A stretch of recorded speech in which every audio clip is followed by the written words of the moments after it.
An important note before you listen to this podcast. This series chronicles real events as they occurred over the past 40-plus years. During the course of multiple investigations, many people were considered suspects or initially appeared suspicious to authorities. As you listen to this show, we ask that you please reserve judgment until you've listened to the entire season, and that you consider the lives that were affected by these events. This podcast includes accounts of violence and sexual assault, so listener discretion is strongly advised. I was about 26, 27 years old when this happened, and was just floating and looking for something to do, and a bunch of old buds said, hey, let's get this thing together and do a big reefer thing, and we want you to be our driver. And I said, okay, let's do it, because I wasn't doing anything. Let's go down to Mexico, score, come back, and sell it in New York. We were driving a brand new Oldsmobile. It looked really unassuming and very undrugged looking. We looked like rich kids coming up from Mexico.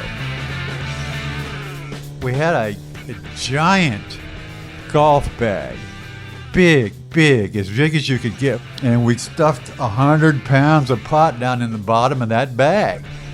We weren't hiding it. It was right on top of everything, in front of everybody, and they never even looked at it. In New York City, the people who we were supposed to do our deal with were unavailable. You can't just sit there with 100 pounds of pot in your car. So we turned around, came back to New Orleans, and I had this guy's phone number, and I said, let's just give them a call and see what happens. And as soon as he answered, he went, oh yeah, come on down. We can take care of that. It was his exact words. And then he said, I'll meet you on the other side of the bridge. They were building a log cabin on some property out there. And we just sat outside and talked about what we were going to do. And he went back to the house to get some drinks because it was a real hot day. And he came back with a pistol instead of drinks. The first shot missed my head because I heard it whiz by. Instantly, the second shot got me in the back. The next 2 rounds got John, throat and chest. Then he proceeds to beat my head in and stick me in the car, pour gasoline on me, and light it up. I was pretending to be dead so they wouldn't shoot me in the head. I was in the back seat. The gas was burning on top of the plastic. Just as I was reaching to open the back door, I heard a door shut and a vehicle take off.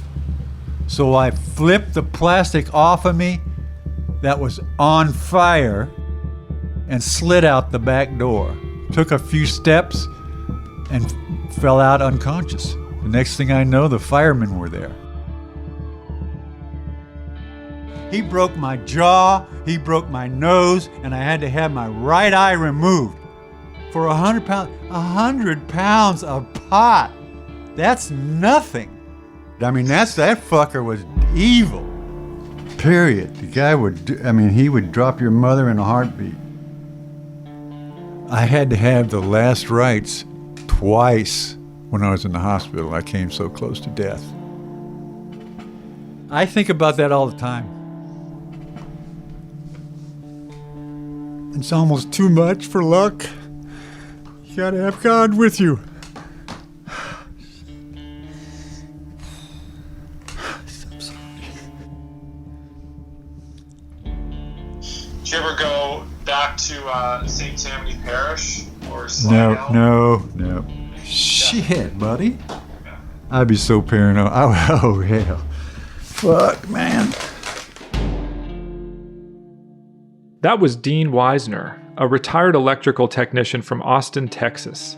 Back in the 70s, when that story took place, Dean was just a fun-loving hippie dabbling in marijuana trafficking. That is, until he was shot, beaten, and burned within an inch of his life in St. Tammany Parish, Louisiana. Back then, St. Tammany advertised itself as a safe haven from the crime and corruption of New Orleans, which sits on the other side of an enormous body of water called Lake Pontchartrain. That sense of safety is what drew thousands of people to St. Tammany in the 1960s and 70s, including a crusading young prosecutor named Margaret Coon.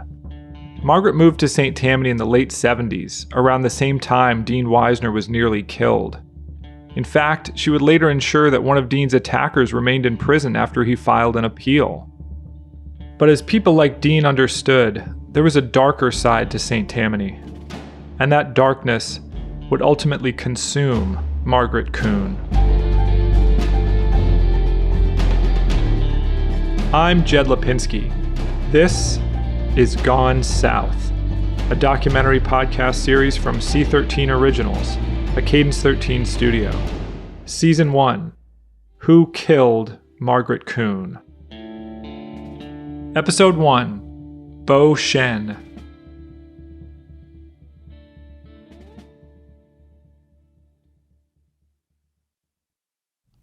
I don't know how to describe how I felt about Margaret. She was the most beautiful woman I had ever seen. It was like, wow, Margaret, you're so cool. You drive a Jag, are a female lawyer. You're incredibly intelligent. We would go to her office.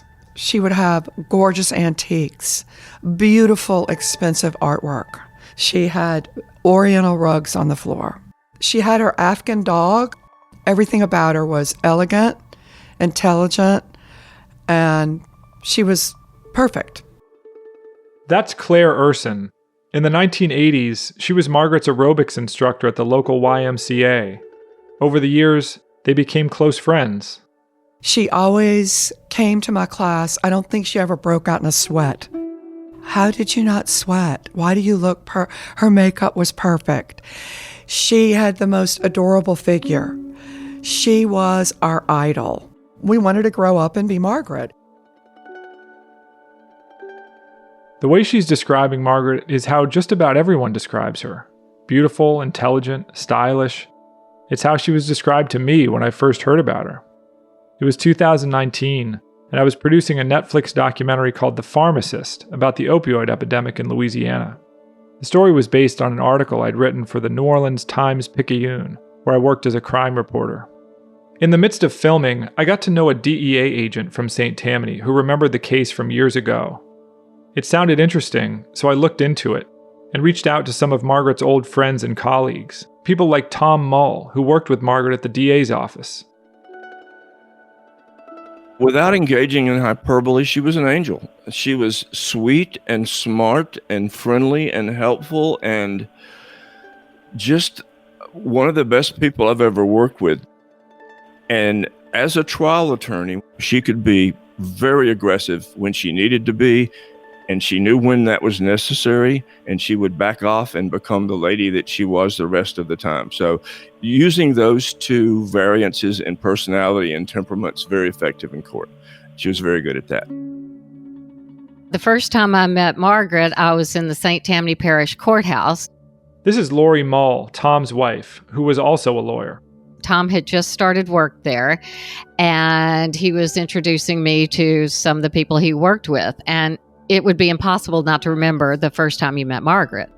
She was a great conversationalist. She had a wonderful sense of humor. And I thought, wow, this is somebody I'm just delighted to meet. And she's such an unusual creature to be a district attorney. I covered a lot of murders when I was at the Times-Picayune, and I learned that people tend to idealize murder victims.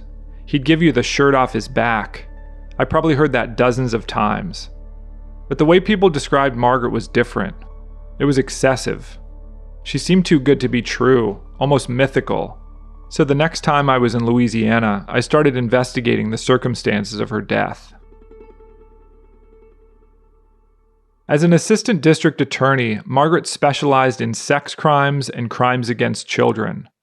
By all accounts, she was a true advocate for the defenseless, and fearless in her prosecution of violent criminals.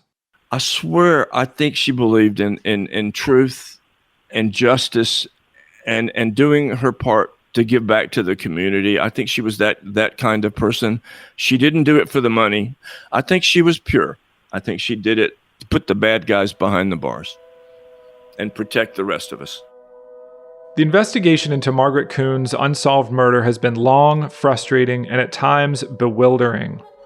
But after 34 years, new information is coming to light. First, we need to take you back to the night Margaret was killed.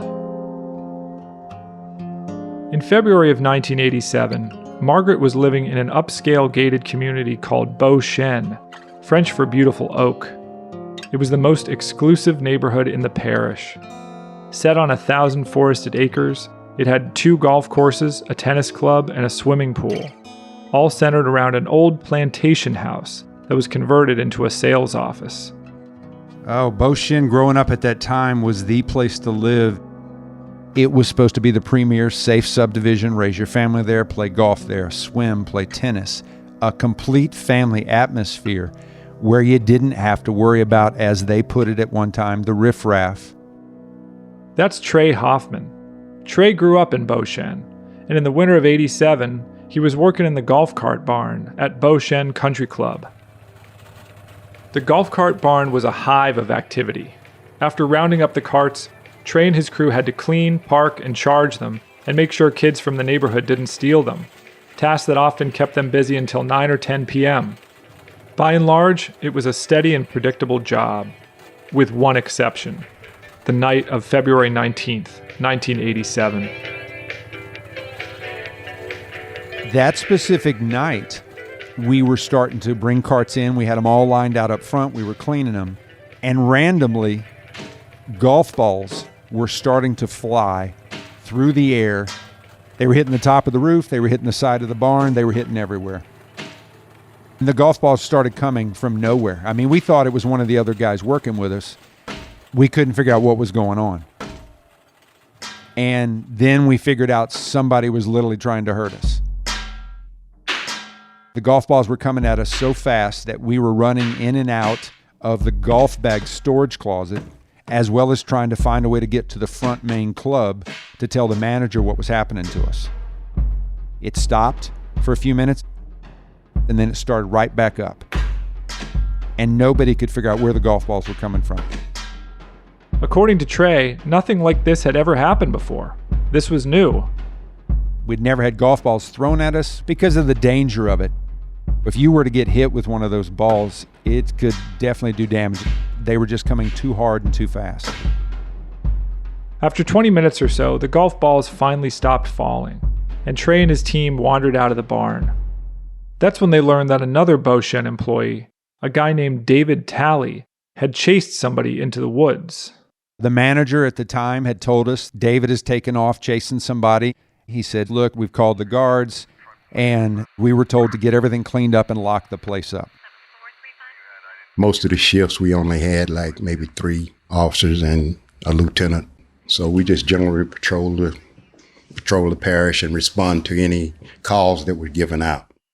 That's Joe Freeman, a retired patrol deputy for the St. Tammany Sheriff's Department. Joe was called to Beau Chene on the night of the golf ball incident. Today he owns a small business called Smokin' Joe's Mobile Home Parts in Mandeville, one of several small towns that make up St. Tammany Parish. That's where we met him. When I got out there, I came in at that gate, and I don't remember if there was a security guard at that gate or not that night. Usually if you're in a patrol car, they just shoot you on through anyway. They don't stop you and ask you no questions. Joe had patrolled Beau Chene before. He found it a pretty safe and uneventful place. Pretty much peaceful back in that little area back then. There wasn't a whole lot that went on in there. It's pretty secure. But as Joe approached the clubhouse, he saw what looked like a group of kids running away from the golf cart barn. So he jumped out of his unit and chased them. And when I go in there, I seen somebody run across the top and come off of the top of the shed, and they took off. Some went that way, some went that way. It just took off. Joe lost the kids, but contrary to what Trey Hoffman said, the guard told Joe that golf ball attacks were a normal event. He said, oh, that's just them kids. They do this all the time, da-da-da-da. You know, just giving me a rundown about how it operated. So Joe got back into his unit and resumed patrolling the area. I just patrolled inside of Beau Chene for, 30, 40 minutes, something like that. And I didn't see anything, so I left and went on about my normal duties. And I came back out the same way I went in, and that would be right along that area where they found Margaret's body. Early the following morning, the St. Tammany Police Dispatch radioed another patrol deputy. She sent him to 640 North Beau Chene Drive, where Joe Freeman had patrolled hours earlier, right across the street from the golf cart barn. The dispatch log reads, "Woman lying on the ground and the dog won't let anyone near her. Woman appears 10-7. 10-7 is police radio code for deceased.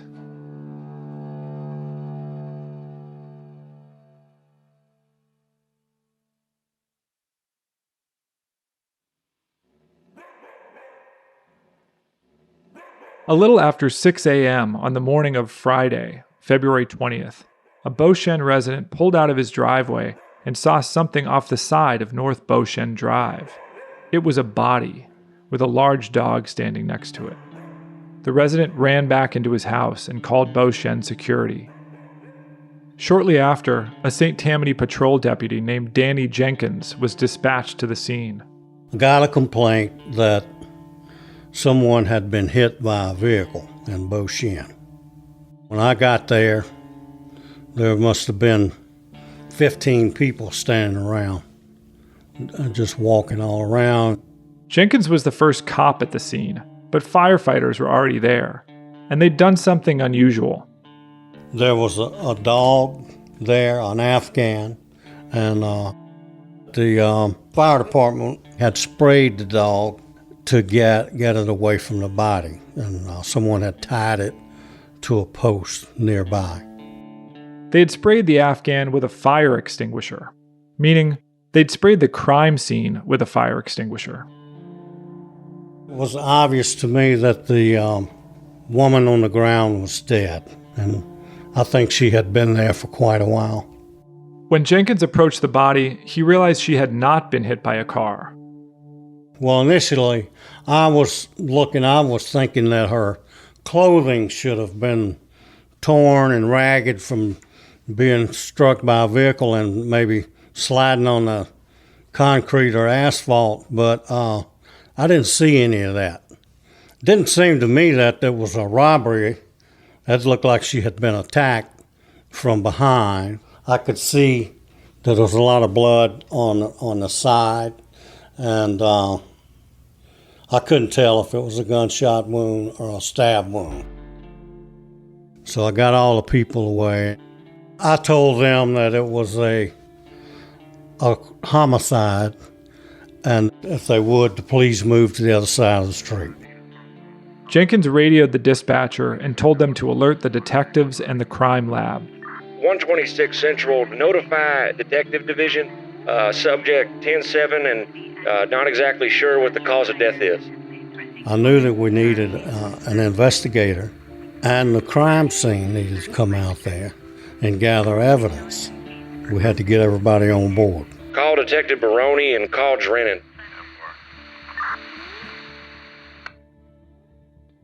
At 7:06 a.m., Detective Ed Baroni showed up. According to the initial crime scene report, Baroni observed a white female with blonde hair lying face down beside a stand of pine trees, about 25 feet off North Beau Chene Drive. That put the body just 30 yards from the golf cart barn, where Trey Hoffman had come under fire the night before. The victim was wearing brown jogging shoes, red jogging pants, and a white short-sleeved t-shirt with what appeared to be a large blood stain on the back. While Baroni was observing the scene, a neighbor identified the victim as Margaret Coon. Baroni was stunned. He'd worked closely with Margaret on a number of cases over the years. Now, she was lying dead in a pile of leaves. 711 Central, appears to be a homicide. Victim, Margaret Coon. 737 Central, 1097 Beau Chene. 702 Central, have unit pick up coroner. 119 Central, coroner en route. Margaret Coon's body was transported across the lake to the Orleans Parish Coroner's Office while detectives continued their investigation. 714, 711, 1097 victim residence. Once we finished up at the crime scene, some of the investigators went to the Margaret's condo and had a look around on the inside for evidence of foul play. When they entered her condo, they found it undisturbed. The only real point of interest was in the living room. They did take 2 martini glasses for evidence. They also took a copy of The Denial of Death by Ernest Becker, a book about man's refusal to acknowledge his own mortality, which Margaret had heavily underlined. Back outside, investigators found Margaret's neighbors, an older couple, standing in her driveway.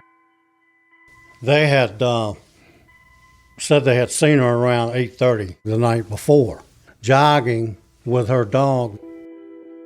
The couple explained that they had had dinner at the Beau Chene Country Club the night before. When they got home, they saw Margaret walk out of her condo and start jogging toward North Beau Chene Drive with her dog. The husband said he just happened to look at the clock. It read 8:30 p.m. And yet, a lot of people saw Margaret jogging with her dog that night. A country club valet said he saw her at 6:57. A babysitter leaving Beau Chene said she saw her 2.5 hours later at 9:25.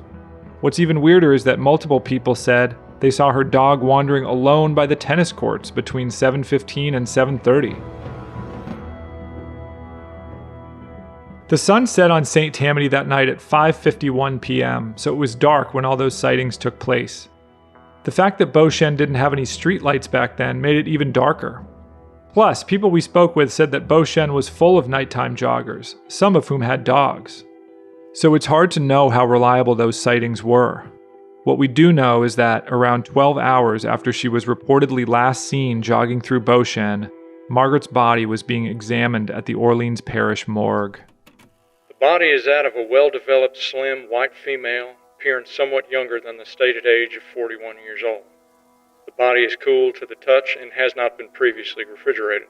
Leaves and twigs. The medical examiner determined Margaret had been stabbed in the heart with a 7-inch knife and with enough force to shatter one of her ribs. Finally, anatomic findings: single stab wound to the left posterior lateral chest, perforation of the left lower lobe of the lung, and penetration of the left ventricle of the heart. Judging from the blood at the scene, he concluded that she had collapsed and then crawled maybe 15 to 25 feet before bleeding to death. It all happened within minutes. The autopsy found no defensive wounds and no signs of sexual assault. Whoever stabbed her had left up to $100,000 worth of jewelry on her body, untouched. The coroner listed the time of death as 8:30 p.m. Margaret Coon's murder occurred on Beau Chene's most trafficked street, sandwiched between a driving range, tennis courts, condominiums, and the golf cart barn. And yet there were no eyewitnesses. Physical evidence was practically non-existent. The area around Margaret's body had been trampled by pedestrians and sprayed with a fire extinguisher. And that was it. Margaret Coon, a highly respected former assistant DA, had been stabbed in the back and killed in an exclusive subdivision in one of Louisiana's safest, most affluent parishes.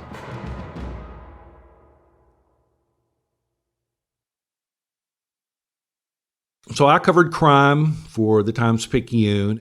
This crime was discovered on a Friday. It was in February. I remember very vividly I was wearing a jacket. This is Drew Broach. Drew was my editor at the Times-Picayune. But in 1987, he was a crime reporter for the paper's St. Tammany Bureau. My daily routine would be to get up in the morning and go to the sheriff's office in Slidell, where I lived, and sort of check the overnight reports to see if there was anything alarming. It was all police, fire, crime, hurricanes, flooding, all sorts of stuff like that. On the morning of February 20th, Drew was grabbing his first cup of coffee when an editor at the Picayune paged him.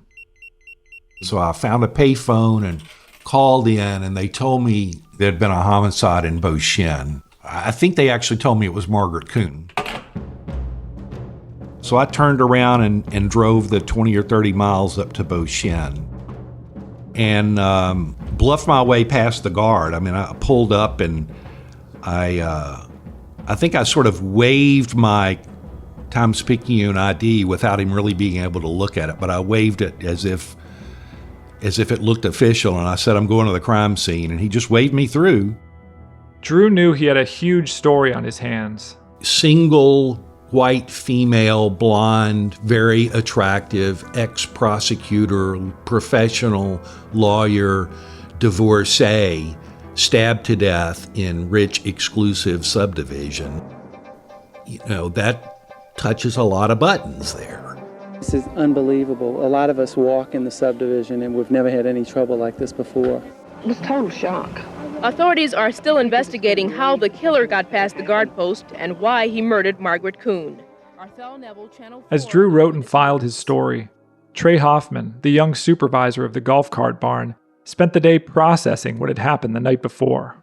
I show up the next day, and I hear that Margaret Coon had been stabbed to death, not but 30 yards or less from where the edge of the cart barn was. I'm in shock. I'm in a little denial because you can't fathom that happened roughly at the same time. Margaret's murder caused Trey to see the golf ball attack in a new light. He wondered, were the two somehow connected? And if so, holy shit. Wait a second. Normally we would be looking for golf carts to make sure we had everything in. So if somebody's got us pinned in, was us being assaulted with golf balls a diversion so that we wouldn't hear anything with what happened with Margaret Coon? So you keep thinking, wait a second, did I miss something? That afternoon, Trey got word that detectives from the sheriff's office wanted to interview him and members of the golf cart crew. He was nervous. All of us are nervous, but the head golf pros, and the assistant pros are telling us, just tell them the truth, tell them what happened, give them the best timeline you could. The interviews did not go well. First, they dismissed the intensity of the golf ball attack. And I'm like, you can't be serious. I said, if you'd been there, you couldn't even fathom how hard these golf balls were coming, how fast they were coming from every direction. Then they ruled out any connection between the attack and Margaret Coon's murder. And when they tell you that, there's no correlation, you look back now and you think, okay, how did they know that? Trey felt like the detectives treated him more like a suspect than a potential witness. During the interviews, all of us who had spoken, to the detectives felt a little challenged. Like, hey, what do you know? Who do you know? Or, you affiliate with anybody that we need to know about? We can't fathom that you guys are asking us, of all people. You should be looking for hardened criminals in our eyes, because who's going to go after an assistant DA? I mean, you've got to have nerve, or somebody would have had to have a lot of incentive to go do something like that. The interviews left Trey feeling rattled, but he knew that David Talley, the Beau Chene employee, had chased someone the night before. It was confusing the night of, but the next day when you hear about that, you think, well, great, maybe he's a good eyewitness to somebody that might be a suspect. Initially, Trey had assumed the guy David chased was involved in the golf ball incident, but now it seemed like the guy may have been involved in Margaret Coon's murder instead. The biggest detail we heard that really stood out for most of us was chasing him and then him turning around and, brandishing a knife. According to David Talley, he hadn't just chased someone. Under questioning by detectives, David revealed that the man he was chasing had turned and confronted him with a knife. David backed off and the guy fled. As he did so, David said, the guy appeared to throw something into the woods with his left hand. He then jumped into a small pickup truck and drove away. David Talley died in 2006, so we weren't able to interview him. But news reports show that detectives took his account seriously, at least at first. That weekend, according to an article in the Associated Press, 6 deputies combed a patch of underbrush near the clubhouse with metal detectors, trying to find a knife. But they didn't find anything. Another problem with David Talley's story is that it contradicted Deputy Joe Freeman's memories of that evening. It also contradicted what Beau Chene security had told Joe when he arrived on the scene. He pretty much told me that the kids, they do it all the time. That was, they always coming over, messing with the golf carts and running around on top of the shed, on top of the golf cart shed. But I don't recall him ever telling me anything about a man, an adult type man, But detectives' biggest problem with Talley's story is that it conflicted with the timing of the murder. David said he chased a man out of Beau Chene around 7 o'clock. But remember, Margaret's official time of death, according to the autopsy report, wasn't until 8:30. As Chief Deputy Wallace Laird later told reporters, "We don't think that man had anything to do with the murder since she was seen alive an hour and a half later." Laird went on to say, quote, "There is no evidence that the man who ran away from the guard had a weapon of any kind, so we believe we have eliminated that connection." Drew Broach published his first story about the Coon murder in that Saturday's edition of the Times-Pic. In his experience, the failure to immediately find a suspect did not bode well for the investigation. The chief of detectives at the time told me that, on homicides in general, that if you don't have a suspect in the first 6 hours or so, you're in for a long haul, because most of the homicides that they had in St. Tammany at that time were all pretty cut and dried, and it was fairly obvious in the first few hours, if not immediately, who had done it. I remember one where these two dirtbags called a cab in Slidell once. Then one of them had been concealing a shotgun, and he shoots through the seat and kills the cab driver, and they rob the cab driver. But one of the dirtbags left his own wallet in the cab. So, they pull up, and the police pull up into the crime scene, and there's a dead cab driver and somebody's wallet in the back seat. Well, the first thing you're going to go do is find the guy with the wallet. Well, they go to that guy's trailer, and, he's sitting there in blood-stained clothes, and it's pretty obvious who did it. So the real whodunits that remained mysteries were very few and far between, and this was one of them. By February 25th, 6 days after the murder, the sheriff's office had hit a wall. Wallace Laird told the St. Tammany News Banner, "It's a real puzzler. We have no leads whatsoever. Right now, we got nothing." Sheriff Pat Canulet, sounding annoyed at the lack of progress, went a step further, telling a local reporter, "Everyone's a suspect. You're a suspect." The murder terrified people in Beau Chene. The Homeowners Association raised a $10,000 reward for information leading to the killer's arrest. Residents accustomed to leaving their doors open started locking them again. Butch Baden, a reporter for the St. Tammany Farmer, captured the prevailing mood in his weekly column, writing, "This past week has proven, somewhat shockingly, that none of us are immune to crime, no matter how many fences are put up or how many security guards are placed between us and the outside world." I thought I'd gotten away from the crime in New Orleans, but there was some vicious crimes that happened in St. Tammany not long after we moved. They promote this image of small-town America, but it's not. If Margaret Coon is not safe, no one is safe. After that initial trip to St. Tammany, I continued to go back and report on the story over the next 2 years. And from the people I spoke with, that sense of impending danger that Butch Baden described, it never quite lifted. Coon's murder still haunts St. Tammany. Well, when you kill an assistant DA, it's like the bad guys won that one, and that bothers people. In the wake of Margaret's death, new unsolved murders in the parish would reignite interest in the case, attracting a new generation of professional and amateur investigators.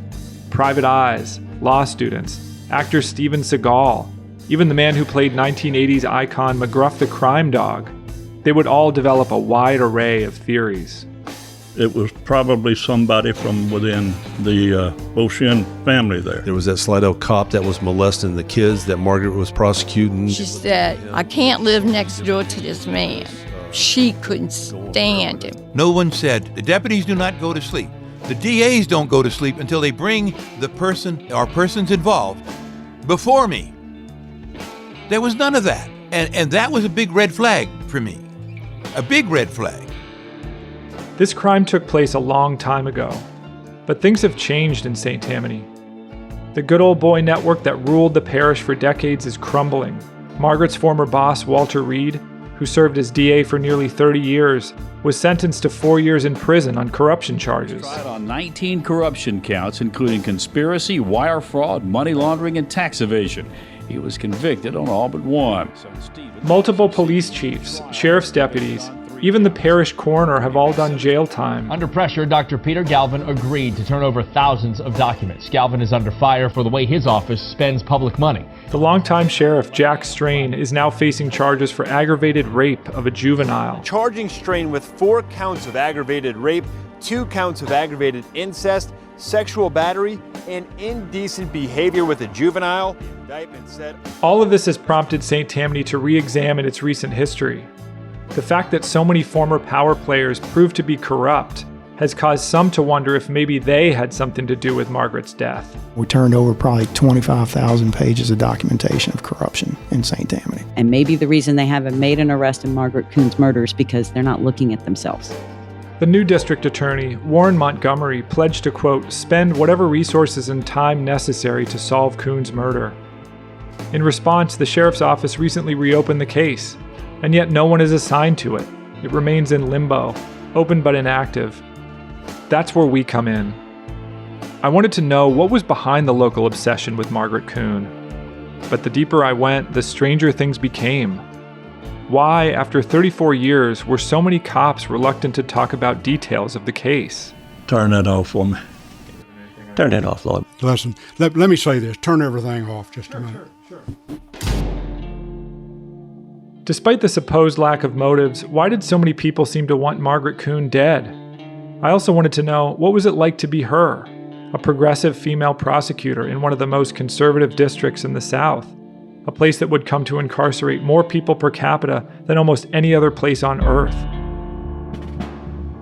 I've made a lot of progress and developed my own theories. Over the course of this season, we're going to try to find out who killed Margaret Coon.